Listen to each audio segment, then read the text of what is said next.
kalau suami tu memang ditimpa dengan ujian, isteri boleh tolong dulu. Maksudnya kalau kata contoh sekarang ni, isteri tu masih bekerja, masih ada pendapatan, suami pun diuji tak ada kerja, isteri tolong dululah. Ya. Dan kalau ikutkan pun, apa isteri tolong dia boleh catat. Contoh katakanlah bulan ni dia yang keluarkan belanja sesekian, manalah tahu macam Ustaz sebut tadi, kok ke depan nanti sekarang ni tak apa nak kaya, lepas ni kaya banyak. Jadi dia boleh kutip balik sebagai hutang. Tak ada Kutip, masalah. Kan boleh minta balik. Cuma yang menjadi isu macam sebut awal tadi, yang berlaku banyak kes adalah daripada awal suami tu dah jadi macam malas nak kerja. Bukan PKP musim COVID ni saja kan. Tapi memang daripada sebelum tu lagi dia dah malas nak bekerja. Jadinya benda tu dah dibawa ke depan dan ke depan dah terbiasa. Maka kalau masa sekarang ni baru nak komen, baru nak komplain, itu yang jadi payah. Sebab itulah kalau contoh kata bila isteri tu tahu suami aku ni ada isu pasal nak kerja, dah jadi berat. Mungkin contoh katakanlah macam ada kes saya daripada mula kahwin, suami bekerja 2 bulan berhenti. Kemudian tak bekerja. Kemudian kerja 2 bulan berhenti. Jadi dia kata apa? Masalah bos, masalah rakan sekerja. So kalau kata engkau yang kerap berhenti kerja, bukan masalah bos, bukan masalah orang, masalah engkau lah. Jadi kalau itu yang berlaku, maka ketika inilah isteri kena ambil tindakan tegas. Maksudnya kena bagi tahu. Contoh, abang dalam apa keadaan pun lepas ni, abang kena juga sediakan sekian jumlah. Letakkan. Contoh katakanlah mungkinlah kalau kata sekarang ni dia baru nak dapat kerja, okey. Kalau kata dalam bulan ni bagi 500 dulu. Kemudian 1000 dulu mungkin. Maksudnya ada peningkatan, penambahan. Okey.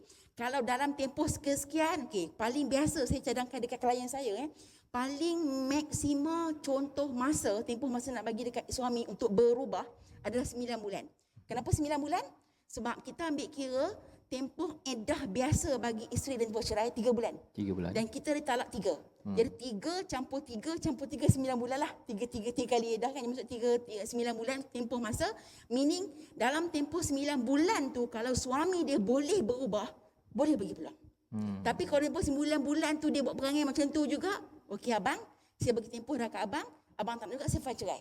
Sebab, minta maaf, kadang-kadang ada suami yang rasa, isteri aku ni saja-saja je tu. Itulah Kan? pasal rasa-rasa kadang bila melihat berani ke si isteri, kalau macam Puan Susana dia beranilah kan. Okey, tapi kalau banyak wanita-wanita isteri ni mereka selama ini memang berlemah lembut nak keluar perkataan sikit pada suami pun dah takut dah kan. Tapi nak beritahu Ustaz Fazrul, alhamdulillah lah setakat sekarang bila orang tu dah mungkinlah kot spirit tu kan, bila dia jumpa dengan saya atau dapat semangat kita bagi tu, alhamdulillah. Dan ada juga banyak kes yang suami sendiri lepas tu ucap terima kasih kat saya, puan, terima kasih disebabkan atas nasihat puan saya boleh berubah dan rumah tangga kami selamat.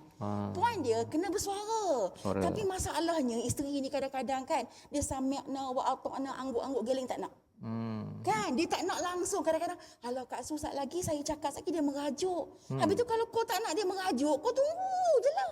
Itu jadi payah. Jadi bila kita nak cuba ubah seseorang, kita kena suarakan. Betul. Bukan boleh diam, dia faham, kita tak faham kita Jadi maksudnya kena henjut sikit kepada si suami tu. Kalau contoh kata dia macam ada masalah sikit, bagi ugutan sikit, bagi peluang, bagi masa. Kalau contoh tak boleh juga, rujuk kepada pihak yang ketiga untuk tolong bagi nasihat.